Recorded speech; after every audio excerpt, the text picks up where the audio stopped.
ഈമാൻ ഉണ്ടാകാൻ നല്ല സൽസ്വഭാവിയായിരിക്കണം. എന്നിട്ടോ നിങ്ങളിൽ ഉത്തമരായ ആളുകൾ തങ്ങളുടെ ഭാര്യമാരോട് നന്നായി പെരുമാറുന്നവരാണ്. നിങ്ങൾ ഈ അർത്ഥത്തിൽ ഉത്തമനാണോ? ഞാൻ എന്നോടാണ് ചോദിക്കുന്നത്, നിങ്ങൾ നിങ്ങളോട് ചോദിക്കും. ഈ അർത്ഥത്തിൽ ഞാൻ കാമിലായ ഈമാനുള്ളവനാണോ? ഏറ്റവും നല്ല മനുഷ്യനാണോ? എന്റെ ഭാര്യയോടെങ്കിലും ചോദിച്ചു നോക്കാം. നമ്മളൊന്ന് ജസ്റ്റ് ഒന്ന് തോട്ട് പ്രൊവോക്കിംഗ് എന്ന് പറയില്ല, ചിന്തയ്ക്ക് വേണ്ടി ഞാൻ പറഞ്ഞതാണൊക്കെ. പ്രവാചകൻ കുറെ കൂടെ ഊഷ്മളമായ ചില വർത്തമാനങ്ങൾ പറയുന്നു. ഞാനതിന്റെ അർത്ഥം മാത്രം പറയാം, സമയം ലഭിക്കാൻ.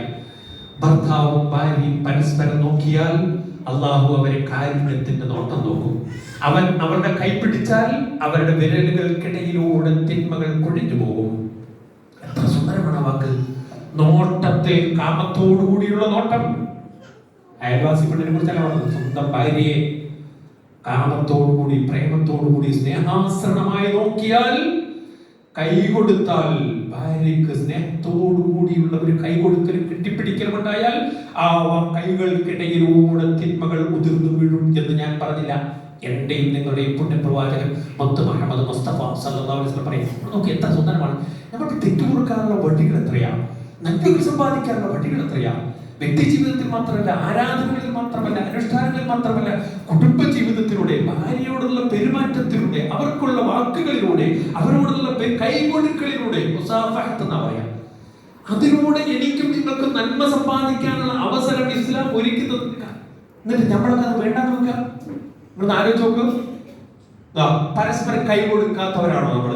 ഈ ഇരിക്കുന്ന ആളുകൾ ഭാര്യമാർക്ക് ഇടയ്ക്കെങ്കിലും കൈ കൊടുക്കുന്ന ആളുകൾ കൈവന്നിക്ക് നോക്കട്ടെ.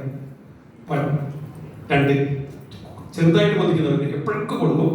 മൂന്ന് കൈ കൊടുക്കണം. കൈ കൊടുക്കുന്ന കെട്ടിപ്പിടിക്കൽ മാത്രമല്ല, രാത്രി ഒന്നിച്ച് കഴിയൽ മാത്രമല്ല സ്നേഹപ്രകടനത്തിന്റെ ലക്ഷണം. അത് നമ്മുടെ ആവശ്യത്തിന് ശാരീരിക ചോദനകൾക്കുള്ള വഴിയാണ്.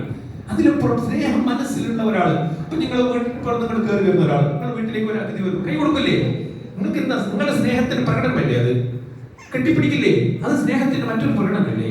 എന്തേ നിങ്ങൾക്ക് ഏറ്റവും കൂടുതൽ സ്നേഹിക്കാൻ അർഹതയുള്ളതല്ലേ ഈ പാർട്ട്നേഴ്സ്? അവരെയല്ലേ നിങ്ങൾ കൂടുതൽ കൈ കൊടുക്കേണ്ടത്? അവരോടല്ലേ സ്നേഹമസ്ത്രമായി പെരുമാറേണ്ടത്? അവരെ അല്ലേ നിങ്ങൾ കെട്ടിപ്പിടിക്കുകയേണ്ടത്? ആലോചിച്ചോ, നമ്മൾ ഇപ്പോഴെങ്കിലും ചെയ്തിട്ടുണ്ടോ? അവരൊക്കെ നമ്മൾ പണിയെടുക്കാനുള്ള ഒരു വീട്ടിൽ പണിക്കാരി എന്നല്ലാതെ അല്ലേ? അവരൊക്കെ അങ്ങനെ കെട്ടിക്കൊണ്ടുവന്ന് എനിക്ക് ചോറുണ്ടാക്കണം, എന്റെ വസ്ത്രം ആക്കണം, എന്നെ അണ്ടർവെയർ ആക്കണം, എനിക്ക് എല്ലാം ഇട്ട് തരണം, എല്ലാം ചെയ്തു തരുന്ന ഒരു പണിക്കാരി. ഇതാണോ എന്റെ ഭാര്യ?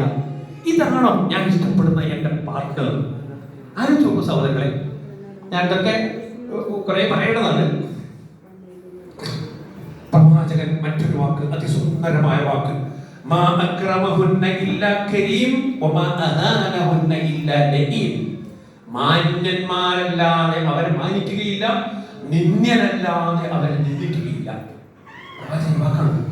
മാന്യനാണെങ്കിൽ നിങ്ങൾ നിങ്ങളുടെ പാർട്ട്ണറെ, ഭാര്യയെ, ഇണയെ മാനിക്കും, ബഹുമാനിക്കും, ആദരം നൽകും. അഥവാ നിങ്ങൾ നിന്ദ്യനാണെങ്കിലോ അഭിശബ്ദൻ മാത്രമാണ് അവരെ നിന്ദിക്കാൻ ശ്രമിക്കുക. വാക്കുകൊണ്ട്, നോക്കുകൊണ്ട്, പെരുമാറ്റം കൊണ്ട്, വർത്തമാനം കൊണ്ട് നിങ്ങൾ അവരെ നോവിക്കാൻ ശ്രമിച്ചാൽ നിങ്ങളാണ് മാന്യതയില്ലാത്തവർ, നിങ്ങളാണ് നിന്ദ്യൻ. ഞാൻ പറഞ്ഞതല്ല.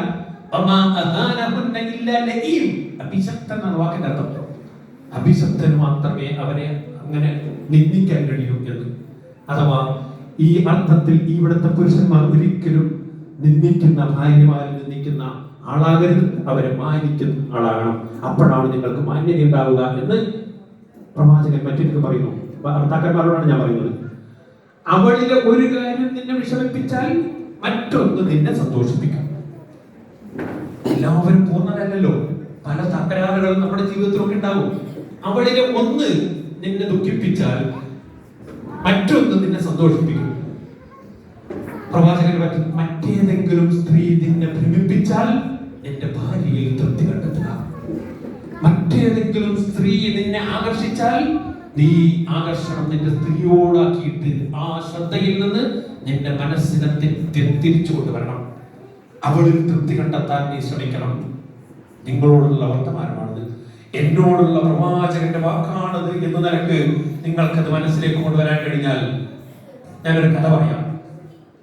അയൽക്കാരായ രണ്ട് കുടുംബങ്ങൾ, ഒന്ന് നല്ല സ്നേഹമുള്ള ഭാര്യ ഭർത്താക്കന്മാർ, മറ്റൊരു കുടുംബം തൊട്ടപ്പുറത്ത് സാധാരണ ഭാര്യ ഭർത്താക്കന്മാർ, സ്നേഹമസൃണമായി പെരുമാറുന്ന ഭാര്യ ഭർത്താക്കന്മാർ ഒരു കുടുംബം.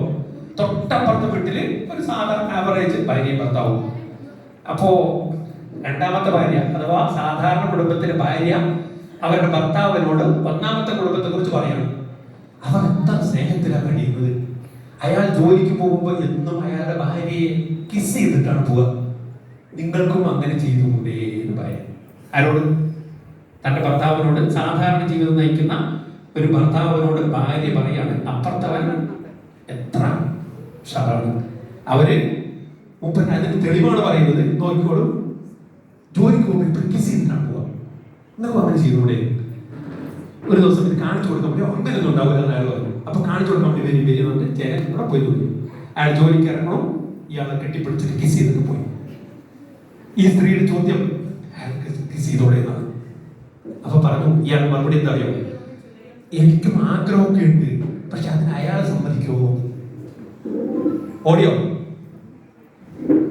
എനിക്കും ആഗ്രഹമൊക്കെ ഉണ്ട്, പക്ഷെ അതിന് അയാൾ സമ്മതിക്കുമോ എന്നാണ് ചോദ്യം. ഹംസദാബി ചിരിച്ചു. എന്താ പറയും? മൂപ്പരുടെ മോദി അപ്പുറത്തെ ആളുടെ കിസ് ചെയ്യുന്നതിനെ കുറിച്ചാണ്, സ്വന്തം ഭാര്യയെ കിസ് ചെയ്യുന്നതിനെ കുറിച്ച്. ഈ സ്ത്രീ പറഞ്ഞത് എന്തിനാ? തന്നെ ഒന്ന് വാരിപ്പുണരാനും ഒന്ന് കിസ് ചെയ്യാനും സ്നേഹം പ്രകടിപ്പിക്കാനുമുള്ള ആഗ്രഹം കൊണ്ട് ഉദാഹരണം കാണിച്ചു കൊടുത്താ.